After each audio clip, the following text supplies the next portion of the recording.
Good morning, class 4th, and welcome back in my channel Vidya Niketan, and I am Sunita Srivastava. Children, today I am going to start chapter 13, the solar system. So, first of all, let's see what we will study in this chapter. We will study about the solar system and rotation and revolution. तो हम इस chapter में solar system यानी सौर मंडल के बारे में पढ़ेंगे और सौर मंडल क्या होता है ये जानेंगे।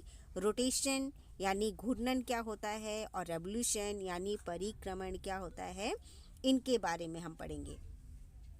तो चलिए हम शुरू करते हैं हमारे चैप्टर को। The solar system is like a very big family.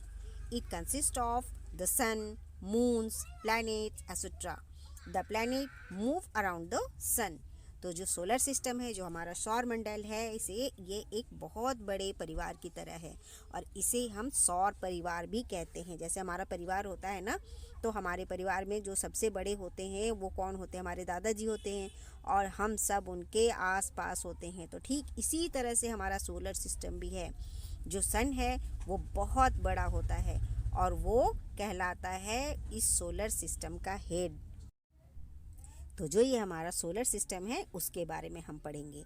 तो जो सौर मंडल है, जिसे हम सौर परिवार भी कहते हैं, तो सौर मंडल बहुत बड़े परिवार की तरह है और उसमें सूर्य है, चंद्रमा है, ग्रह हैं यानी प्लैनेट्स हैं, ये सभी इनमें शामिल हैं और ये सभी सूर्य के चारों तरफ चक्कर लगाते हैं या चारों तरफ उनके घूमते हैं।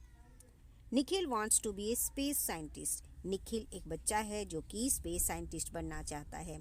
He enjoys collecting information and facts about the space. उसे स्पेस के बारे में इंफॉर्मेशन और फैक्ट्स इकट्ठा करना अच्छा लगता है.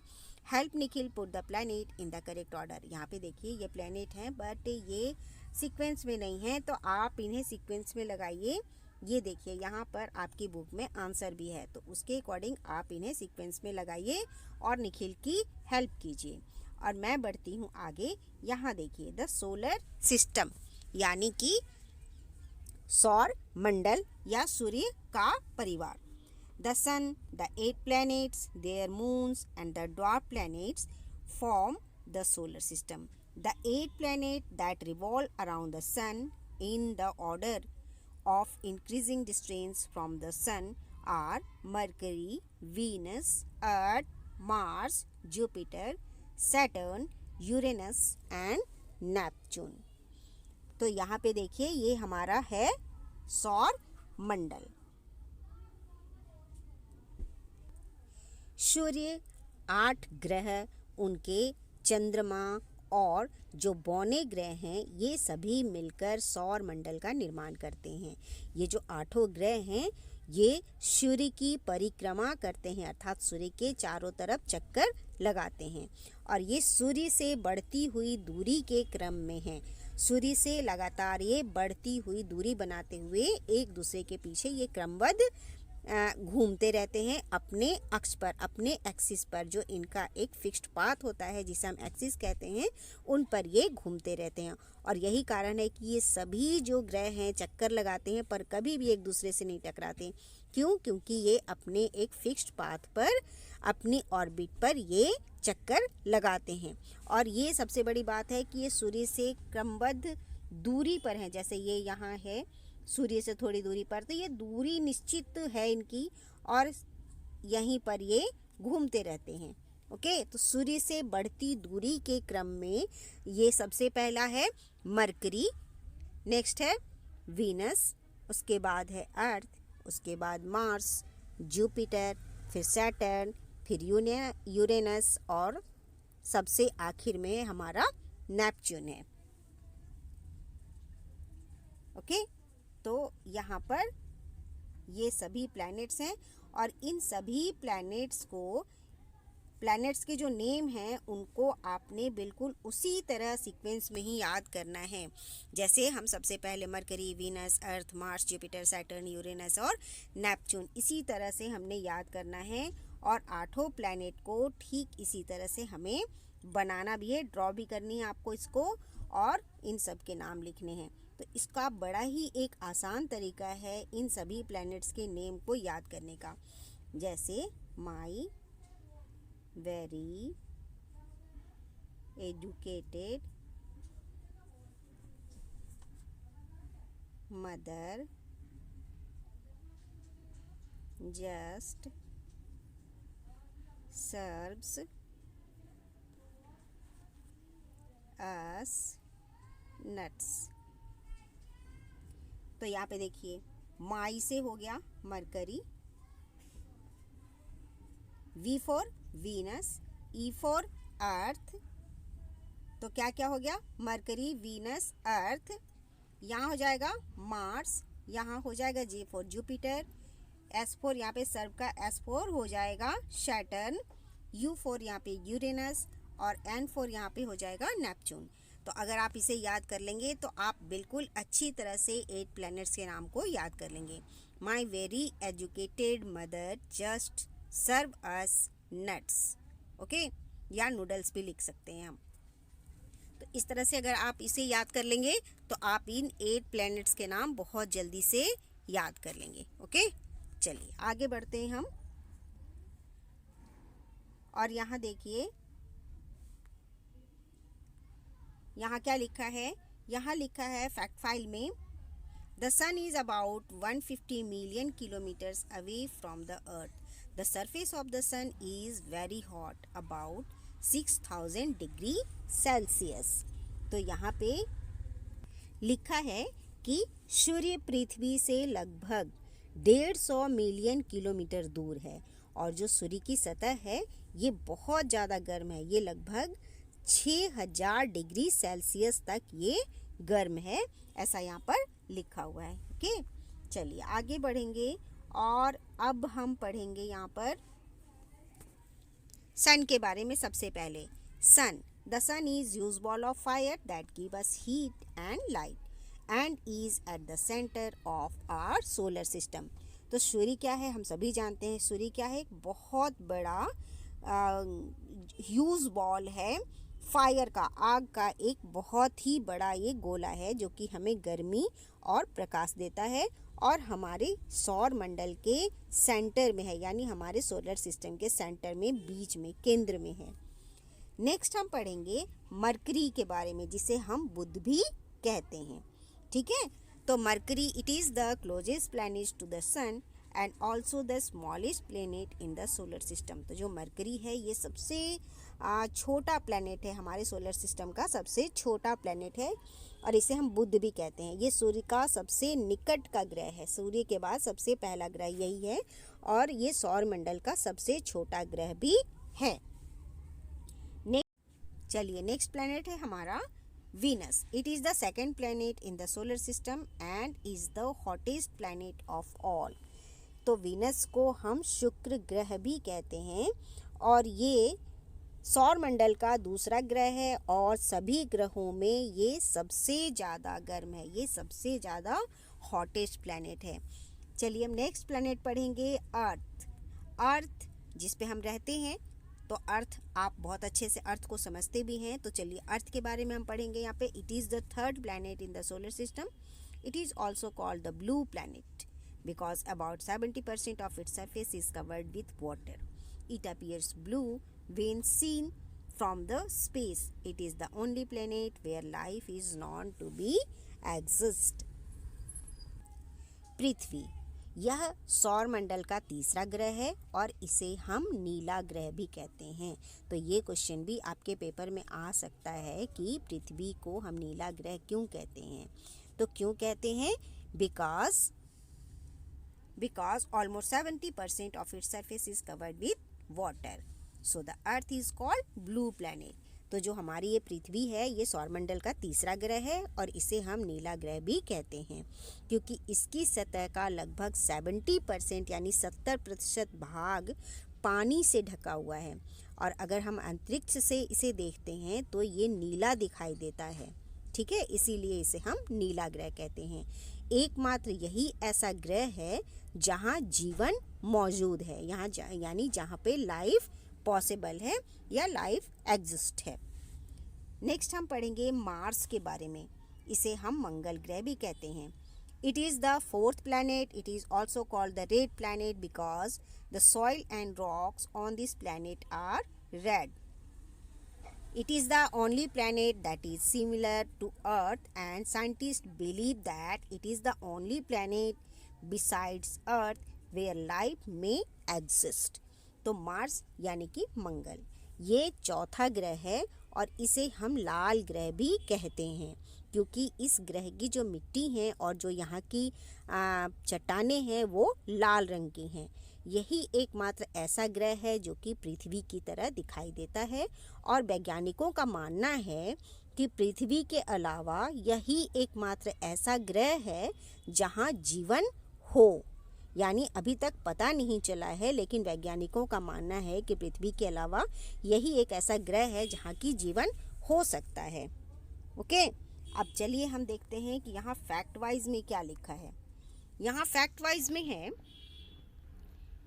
On 22 July 2019 India launch Chandrayaan 2, a rocket to study the moon's unexplored south pole। तो आप सब ने जाना ही होगा या आप सब जानते भी होंगे कि 22 जुलाई 2019 को भारत ने चंद्रयान 2 को लॉन्च किया था, जो कि चंद्रमा के अनएक्सप्लोर्ड जो साउथ पोल है उसके अध्ययन के लिए चंद्रयान को भेजा गया था। ये यहाँ पे लिखा है फैक्ट फाइल में। ओके, चलिए हम आगे बढ़ते हैं।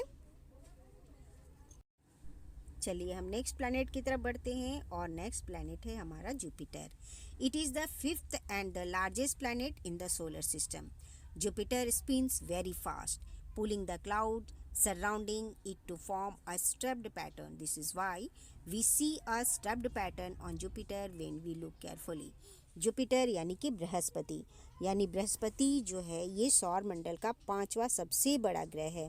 बृहस्पति जो है वो बहुत फास्ट घूमता है और बहुत तेज़ घूमने के कारण ये अपने चारों तरफ जो भी बादल होते हैं उन्हें खींचकर एक धारीदार यानी स्ट्रैप्ड पैटर्न बना लेता है। और यही कारण है कि जब हम ध्यान से बृहस्पति को देखते हैं तो हमें उस पर धारीदार पैटर्न दिखाई देता है। तो यहाँ भी देखिए ये जो हमारा जुपिटर है आपको इस पर ये स्ट्रैप्ड पैटर्न दिखाई दे रहा होगा। वो क्यों दिखाई देता है? क्योंकि ये बहुत फास्ट घूमता है और अपने चारों तरफ मौजूद जो बादल होते हैं उन्हें ये खींच लेता है और इसी की वजह से इस पर एक तरह का पैटर्न, धारीदार पैटर्न बन जाता है।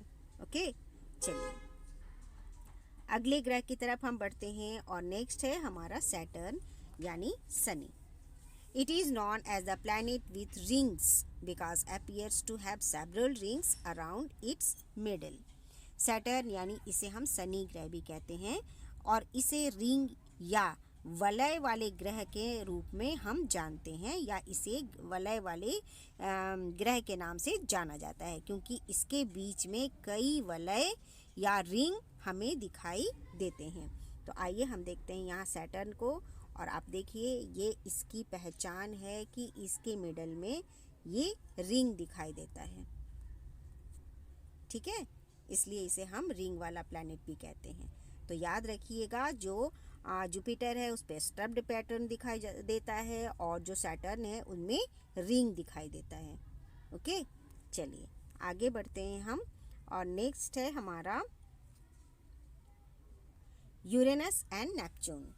They are farthest from the sun. Together with Jupiter and Saturn, they are called the outer planets. अब है हमारा यूरेनस और नेपच्यून और ये सूर्य से बहुत दूर हैं। जुपिटर यानी कि जो बृहस्पति है और सैटर्न यानी कि जो शनि है, ये जुपिटर और सैटर्न के साथ इन्हें भी आउटर प्लैनेट या बाह्य ग्रह कहा जाता है। तो जुपिटर हो गया, सैटर्न हो गया, यूरेनस और नेपच्यून ये सभी क्या कहलाते हैं? बाह्य ग्रह कहलाते हैं। ठीक है, चलिए आगे बढ़ते हैं और अब है यहाँ पे देखिए till July 2006 it was accepted that the sun has a family of 9 planets. However, on August 24, 2006, the International Astronomical Union or IAU redefined a planet. Our solar system now has only 8 planets. Pluto, which was earlier a planet, is now called a dwarf planet along with Ceres and Eris. तो यहाँ पे है कि जुलाई 2006 तक माना जाता था कि सूर्य के 9 ग्रहों का परिवार है, यानी सौरमंडल में 9 ग्रह हैं। हालांकि 24 अगस्त 2006 को अंतर्राष्ट्रीय खगोलीय संघ ने एक ग्रह को फिर से परिभाषित किया और अब हमारे सौरमंडल में केवल 8 ग्रह हैं। प्लूटो, जो कि पहले एक ग्रह था, अब सिरिस और एरिस के साथ वो डॉर्फ प्लैनेट में काउंट होने लगा है। These 8 planets are dwarf planet move around the sun in their fixed path called orbit। तो जो ये 8 ग्रह और जो ये डॉर्फ यानी कि बौने ग्रह हैं, ये सूर्य के चारों ओर अपनी एक निश्चित पथ पर परिक्रमा करते हैं, जिन्हें हम ऑर्बिट या कक्षाएं कहते हैं। अब हम पढ़ेंगे मून और सैटेलाइट्स के बारे में। तो मून आप जानते ही हो चंद्रमा कहलाता है और सैटेलाइट होता है उपग्रह। तो आप ये जान लीजिए कि जितने भी हमारे प्लैनेट हैं उन सबके पास अपने अपने मून हैं। तो जो हमारी पृथ्वी है, मून उसका नेचुरल सैटेलाइट है। ओके, मून भी क्या है? सैटेलाइट ही है। ये हमारे अर्थ का नेचुरल सैटेलाइट है। An object that revolves around a planet in an orbit is called satellite. Almost every planet has a satellite that revolves around it. The moon is the only natural satellite of the earth. किसी भी ग्रह की कक्षा में परिक्रमा करने वाले वस्तु को हम उपग्रह कहते हैं। लगभग हर ग्रह का एक उपग्रह होता है जो कि उनकी परिक्रमा करता है, उनके चारों तरफ चक्कर लगाता है। चंद्रमा पृथ्वी का एकमात्र प्राकृतिक उपग्रह है। और यहाँ पे नेक्स्ट है हमारा moon does not have atmosphere to protect it. जैसे कि हमारे अर्थ के चारों तरफ क्या है? एटमॉस्फेयर है जो हमें प्रोटेक्ट करता है। बट जो मून है उसके चारों तरफ कोई भी एटमॉस्फेयर नहीं है जो कि प्रोटेक्ट करे। Okay, Moon does not have atmosphere to protect it from extreme heat or cold. So the temperature on the moon can be as high as 100 degrees Celsius at noon and as low at minus 173 degrees Celsius at night. 173 degrees Celsius below freezing point. The moon does not produce its own light. It shines because it reflects sunlight that falls on its surface. चंद्रमा के अत्यधिक गर्मी या ठंड से बचने के लिए वहाँ कोई भी एटमॉस्फेयर नहीं है, जैसे कि हमारे अर्थ के पास है। तो मून के पास कोई भी एटमॉस्फेयर, कोई भी वातावरण नहीं है जिससे हम वहाँ अत्यधिक ठंड या गर्मी से बच सकें। तो चंद्रमा पर जो तापमान है वो दोपहर के समय 100 डिग्री सेल्सियस और रात के समय माइनस 173 डिग्री सेल्सियस तक चला जाता है, जो कि हिमांक बिंदु यानी कि जो जमाव बिंदु से 173 डिग्री सेल्सियस नीचे तक चला जाता है। चंद्रमा अपना प्रकाश स्वयं उत्पन्न नहीं करता। तब फिर ये कैसे चमकता है? यह चमकता है क्योंकि यह उसकी सतह पर पड़ने वाले सूर्य के प्रकाश को परावर्तित करता है। तो सन के रिफ्लेक्शन की वजह से ये मून चमकता दिखाई देता है। अब ये रिफ्लेक्शन क्या होता है? रिफ्लेक्शन होता है लाइट का पड़ना और फिर वापस हो जाना। देखिए यहाँ रिफ्लेक्ट क्या होता है? To throw back light, heat etcetera from a surface. कोई भी चमकदार सतह है, मान लीजिए कोई मिरर है, और सूर्य की रोशनी जब इस पे टकराती है तो ये क्या होता है? ये रिफ्लेक्ट होकर दूसरी तरफ चला जाता है। इसे ही हम कहते हैं रिफ्लेक्शन। तो इसी रिफ्लेक्शन की ही तरह जो सनलाइट है वो मून पर पड़ता है, मून की सतह पे पड़ता है और उसी से ये चमकता हुआ दिखाई देता है। ओके, चलिए आगे बढ़ते हैं। और नेक्स्ट है हमारा स्टार्स यानी कि तारे, सितारे। तो यहाँ पे हम स्टार्स के बारे में पढ़ेंगे। If we look at night sky we see lots of shining twinkling object called stars. What are these stars made up of? तो जो ये तारे हैं ये कितने ज़्यादा चमचमाते हमें नज़र आते हैं। रात को अगर हम आसमान में देखें तो बहुत सारे तारे नज़र आते हैं और ये चमकते हुए दिखाई देते हैं हमें। तो क्या होते हैं ये, हमें बहुत ही चमकीली और जो टिमटिमाती हुई ये वस्तुएं दिखाई देती हैं जिन्हें हम तारे कहते हैं। तब हमारे मन में ये सवाल उठता है कि ये तारे आखिर किस चीज़ से बने हैं कि ये इतनी शाइन करते हुए हमें दिखाई देते हैं। तो स्टार्स जो हैं, stars are glowing ball of gases that spread out heat and light in space.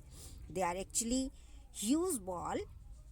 huge, but because they are so far away they look like teeny pinpoints to light to us.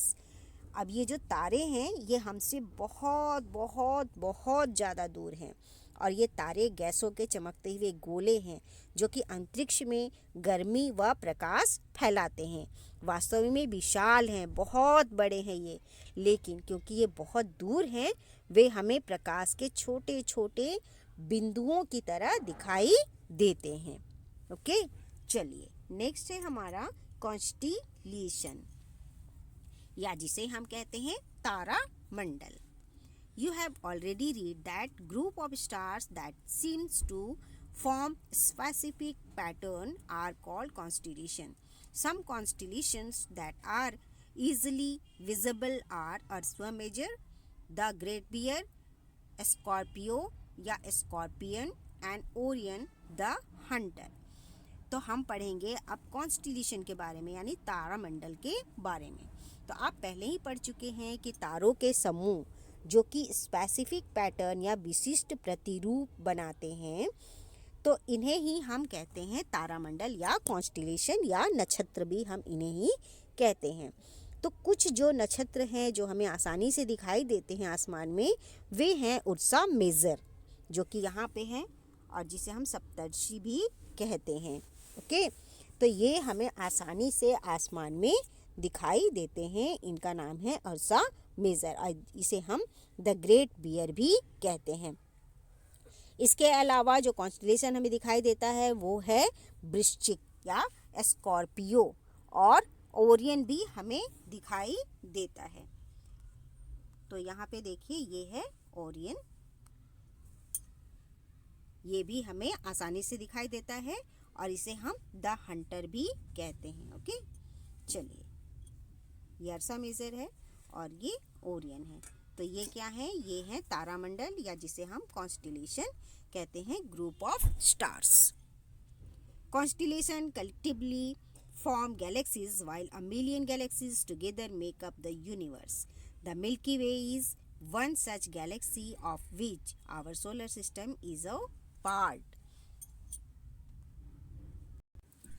तो जो ये constellation है, जो ये तारामंडल हैं, ये सामूहिक रूप से आकाश गंगाएं हैं, आकाश गंगा बनाते हैं, जबकि 1,00,000 आकाश गंगाएं मिलकर यूनिवर्स या ब्रह्मांड का निर्माण करती हैं। तो जो ये आकाश गंगा हैं, एक ऐसी ये जो मिल्की वे है, जो जिस मिल्की वे में हमारी जो गैलेक्सी है, जो हमारी आकाश गंगा है, ये मिल्की वे में है। इसी तरह से जो हमारा ये सोलर सिस्टम है, ये इसी मिल्की वे का एक भाग है, जिसका एक हिस्सा हमारा सौर मंडल कहलाता है। यानी अगर हम कहें कि तारामंडल सामूहिक रूप से आकाश गंगा है और इसमें 1,00,000 आकाश गंगाएं मिलकर ब्रह्मांड का निर्माण करती हैं। आकाश गंगा एक ऐसी आकाश गंगा है जिसका एक हिस्सा हमारा सौर मंडल कहलाता है। तो समझ लीजिए आपकी कितने सारे जो हमारे जो यूनिवर्स हैं उसमें कितनी सारी ये गैलेक्सीज हैं, और ये जो हमारा सौर मंडल है वो सोचिए हमारा एक इसका पार्ट भर है। नेक्स्ट है हमारा लेट्स रिमेंबर। इसमें हम पढ़ेंगे फिल इन द ब्लैंक्स के बारे में। तो चलिए हम फटाफट यहाँ पर देखिए मैंने अंडरलाइन कर रखा है, dash is dwarf planet, Uranus और प्लूटो। तो यहाँ पे हम प्लूटो भर देंगे। नेक्स्ट है हमारा the moon science because it absorb और रिफ्लेक्ट्स द लाइट ऑफ सन। तो रिफ्लेक्ट्स आ जाएगा, इसमें अंडरलाइन किया हुआ है, आप भी कर लीजिए। A collection of constellations is called a Galaxy और सोलर सिस्टम। तो गैलेक्सी हम भर देंगे इसमें यहाँ पे, क्योंकि ये सोलर सिस्टम नहीं कहलाता है। नेक्स्ट है हमारा dash is the name of constellation, scorpion और प्रॉन। तो यहाँ पे हम भर देंगे scorpion is a name of constellation. Okay, next चलिए हम आगे बढ़ते हैं और हम अब पढ़ेंगे बहुत ही इंपॉर्टेंट पार्ट हमारे इस चैप्टर का, रोटेशन एंड रेवोल्यूशन, यानी घूर्णन और परिक्रमण। तो यहाँ देखिए, we already know that the Earth rotate on its own axis. आप सब कुछ पता है कि जो हमारी अर्थ है वो अपनी ही एक्सिस पर, अपनी अक्ष पर, अपनी धुरी पर क्या करती है, रोटेट होती रहती है, घूमती रहती हैं। The Earth axis is an imaginary line running through the centre of the Earth from the north pole to the south pole. This axis is tilted at an angle of 23.5 degree. तो ये जो हमारी अर्थ है, आप यहाँ पे देख रहे होंगे कि यहाँ पे एक ये इमेजिनरी लाइन है, ये देखिए। ओके, इसी इमेजिनरी लाइन यही इनका एक्सिस है और इसी इमेजिनरी लाइन पर जो हमारी अर्थ है वो घूमती रहती है और ये टिल्ट है यानी झुकी हुई है। ये झुकी हुई है 23.5 डिग्री पर। ओके, और इसी की वजह से हमारे यहाँ हमारी पृथ्वी पर सीजन्स बनते हैं। तो ये हम आगे पढ़ेंगे और अभी हम पढ़ेंगे बस इसके बारे में, ये जो हमारी इमेजिनरी लाइन है। हमने पहले ही ये पढ़ लिया है कि पृथ्वी अपनी धुरी पर घूमती है। पृथ्वी की धुरी उत्तरी ध्रुव से दक्षिणी ध्रुव तक एक केंद्र से होकर गुजरने वाली एक काल्पनिक रेखा है जिसे हम इमेजिनरी लाइन कहते हैं। और ये जो धुरी है वो 23.5 डिग्री यानी 23.5 डिग्री के कोण पर ये झुकी हुई है। तो नेक्स्ट है हमारा rotation of the earth on its axis cause day and night, whereas revolution and the tilted axis of the earth cause the season। तो पृथ्वी अपने अक्ष पर ही घूमती है और उसी की वजह से दिन और रात बनते हैं, जबकि जो परिक्रमण है और जो झुकी हुई धुरी है उनके कारण ऋतुओं का निर्माण होता है, यानी कि ऋतुएं बनती हैं। तो ये कैसे रोटेट होती हैं, ये देखिए। जैसे मान लीजिए कि कोई लट्टू है, लट्टू आपने ज़रूर देखे होंगे। तो ये लट्टू अपनी ही एक्सिस पर इस तरह से स्पिन होता रहता है ना। तो इसी तरह जो हमारी पृथ्वी है ये सूर्य के चारों ओर स्पिन होती हुई घूमती रहती है, ठीक है। तो इस तरह से इनका ये रोटेशन होता रहता है और इसी की वजह से दिन और रात बनते हैं। जैसे मान लीजिए ये सन है और ये हमारी अर्थ है, ठीक है। तो ये अपनी ही जगह पे ऐसे स्पिन हो रही होती है। तो जो पार्ट इसका सन के सामने होता है वहाँ पे दिन होती है, और जिस पार्ट पे सन नहीं पड़ता, सन की रोशनी नहीं जाती, वहाँ पर रात का समय होता है। और इसी तरह से रोटेशन चलता रहता है। इसके बाद फिर जो पार्ट अंधेरे में था वो फिर उजाले में चला जाता है, और जो उजाले वाला पार्ट है वो अंधेरे में आ जाता है। तो इस तरह से जहाँ दिन था वहाँ रात हो जाती है, और जहाँ रात थी वहाँ पर दिन हो जाता है। चलिए ये देखिए, the earth takes about 24 hours to complete one rotation on its axis, thus one day is 24 hours long. तो पृथ्वी जो है ये अपनी धुरी पर एक चक्कर पूरा करने में लगभग कितने टाइम लगा देती है, ये 24 घंटे का समय लेती है। अतः एक दिन जो होता है वो हमारा 24 घंटे का होता है। To complete one revolution around the sun, the earth takes about 365.25 days or approximately 1 year. सूर्य के चारों ओर पृथ्वी को एक चक्कर पूरा करने के लिए लगभग एक साल का समय लग जाता है। इसे हम एक साल कहते हैं। एक साल में ये अपना पूरा चक्कर पूरा कर पाती है। There is another imaginary line around the earth called the equator. It divides the earth into two equal halves, the northern and the southern hemisphere.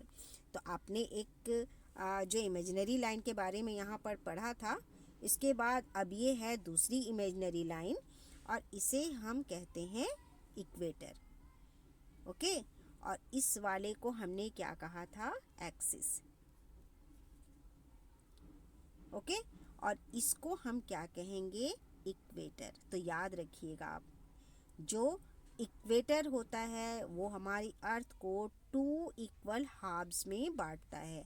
ऊपर वाले पार्ट को हम नॉर्दर्न हेमिस्फीयर कहते हैं, जबकि नीचे वाले पार्ट को हम सदर्न हेमिस्फीयर कहते हैं। ठीक है, चलिए आगे बढ़ते हैं। और अब there is another imaginary line around the earth called the equator. It divides the earth into 2 equal halves, the northern and the southern hemisphere. पृथ्वी के चारों ओर एक और काल्पनिक रेखा है जिसे हम इक्वेटर या भूमध्य रेखा कहते हैं। ये पृथ्वी को 2 बराबर भागों में बांटता है, उत्तरी गोलार्ध और दक्षिणी गोलार्ध में। नेक्स्ट पढ़ेंगे हम डे एंड नाइट, यानी दिन और रात कैसे बनते हैं। When the earth rotates on its tilted axis, one half of the earth faces the sun and so it is daytime in all the countries on this half. जब अर्थ अपने tilted या झुकी हुई एक्सिस या धुरी पर घूमती है तो पृथ्वी का आधा भाग सूर्य के सामने होता है और इसीलिए इस आधे पर सभी देशों में दिन का समय होता है। तो जैसा कि मैंने आपको बताया था, क्योंकि ये जो हमारी अर्थ है वो टिल्ट है ऐसे, ठीक है। तो जिस पार्ट पे देखिए सन की रोशनी पड़ती है वहाँ दिन का समय होता है और इस वाले पार्ट पे रोशनी नहीं पड़ती तो यहाँ पे क्या होता है, रात का समय होता है।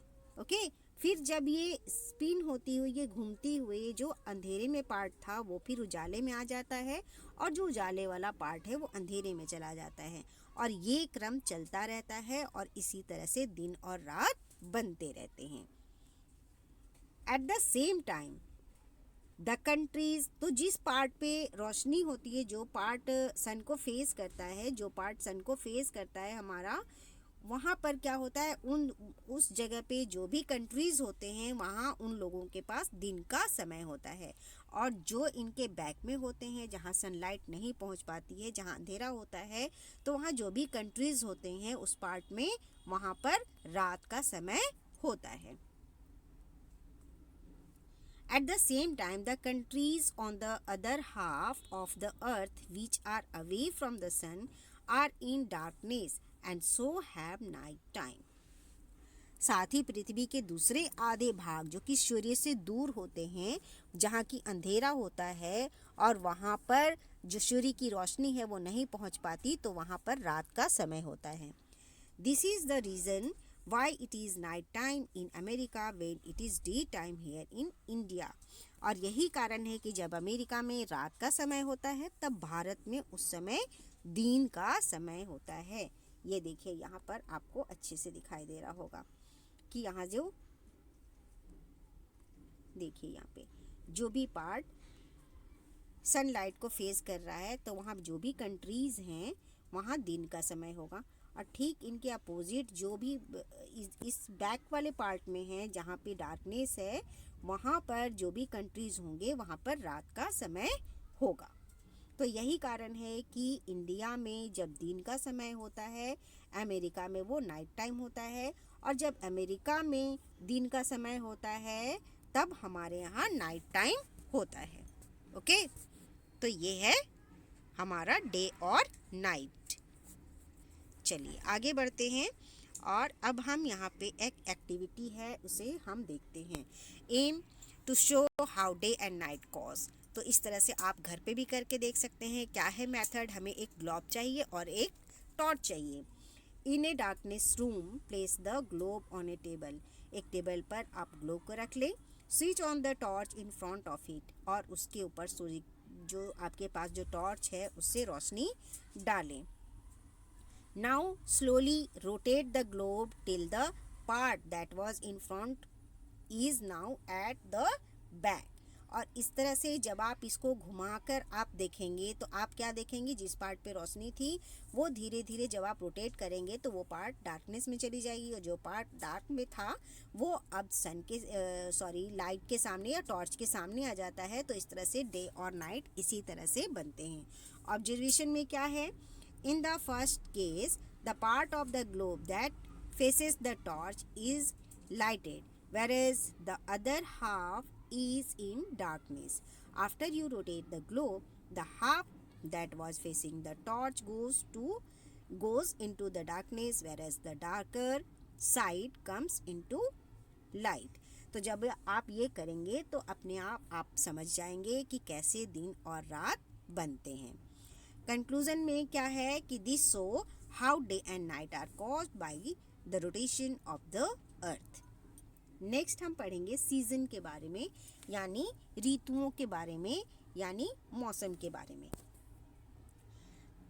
The revolution of the Earth around the sun causes season, however there would be no season if the earth was not tilted on its axis. As the earth moves around the sun, the tilt causes the sun rays to fall more directly on either the northern hemisphere or the southern hemisphere, depending on the position of the earth. The half that receives more sunshine has summer, whereas the other half has winter. सूर्य के चारों ओर पृथ्वी का परिक्रमण ऋतुओं का कारण बनता है, जबकि कोई मौसम नहीं होता अगर कि हमारी जो पृथ्वी है अपनी धुरी पर झुकी हुई नहीं होती। जब ये 23.5 डिग्री झुकी हुई है तभी हमारे यहाँ मौसम बन पाते हैं।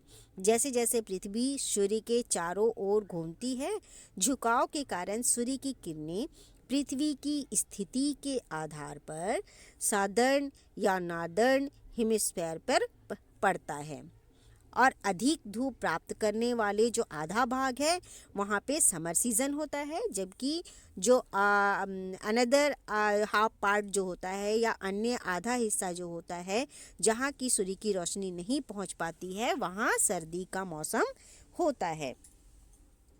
About 6 months later, the situation changed and the half that had summer now has winter, and the other half that had winter now has summer. 6 months के बाद, लगभग 6 महीने के बाद स्थिति बदल जाती है, और आधे भाग में जहाँ की गर्मी थी अब वहाँ पर सर्दी होती है, और आधे उस भाग में जहाँ सर्दी थी अब वहाँ गर्मी होती है। तो ये देखिए, क्योंकि हमारी जो ये अर्थ है वो 23.5 डिग्री पर झुकी हुई है, इसीलिए हमारे यहाँ मौसम होते हैं। अगर ये नहीं झुकी हुई होती तो हमारे यहाँ मौसम नहीं बन पाते। Let us take the example of India and Australia. India is in the northern hemisphere, whereas Australia is in the southern hemisphere. This is why when it is winter in India, Australia has summer. आइए हम भारत व Australia का उदाहरण लेते हैं। भारत जो कि northern hemisphere में है, जो हमारा इंडिया है वो नॉर्दर्न हेमिस्फीयर में है, जबकि जो ऑस्ट्रेलिया है वो सदर्न हेमिस्फीयर है, तो हेमिस्फीयर में है। This is why when it is winter in India, तब क्या होता है, इसीलिए जब हमारे भारत में सर्दी होती है तब ऑस्ट्रेलिया में क्या होता है, गर्मी होता है। In India we have 5 season, हमारे भारतवर्ष में 5 सीजन हैं। Summer season, monsoon, autumn, winter and spring. Winter is the coldest season and summer is the hottest season. सर्दी का जो विंटर सीजन जो है वो सबसे ठंडा ऋतु होता है, जबकि ग्रीष्म ऋतु सबसे गर्म ऋतुओं में होता है। Autumn is neither very hot nor very cold. Autumn जो सीजन होता है ना ही वो बहुत गर्म होता है और ना ही वो बहुत ठंडा होता है। Monsoon is the season with heavy rainfall. Monsoon का जो सीज़न होता है उसमें अत्यधिक बारिश होती है। Spring is the most colourful tune of the year, जबकि जो स्प्रिंग सीज़न है, जो वसंत ऋतु है, वो सबसे ज़्यादा कलरफुल, सबसे ज़्यादा मौसम जो है उसमें रंगीन होता है या बहुत ही सुंदर होता है। तो यहाँ पर देखिए, ये इसी तरह से जो हमने पढ़ा बिल्कुल उसी तरह से है। ये देखिए जो पार्ट आप यहाँ देखिए, समर इन नॉर्दर्न हेमिस्फीयर, जब ये नॉर्दर्न हेमिस्फीयर सूर्य के सामने है तब यहाँ पर क्या है, ये समर है। और जैसे जैसे हम आगे की तरफ बढ़ते जाते हैं, आप यहाँ देखिए ये यहाँ पे देखिए स्प्रिंग सीजन है। क्यों?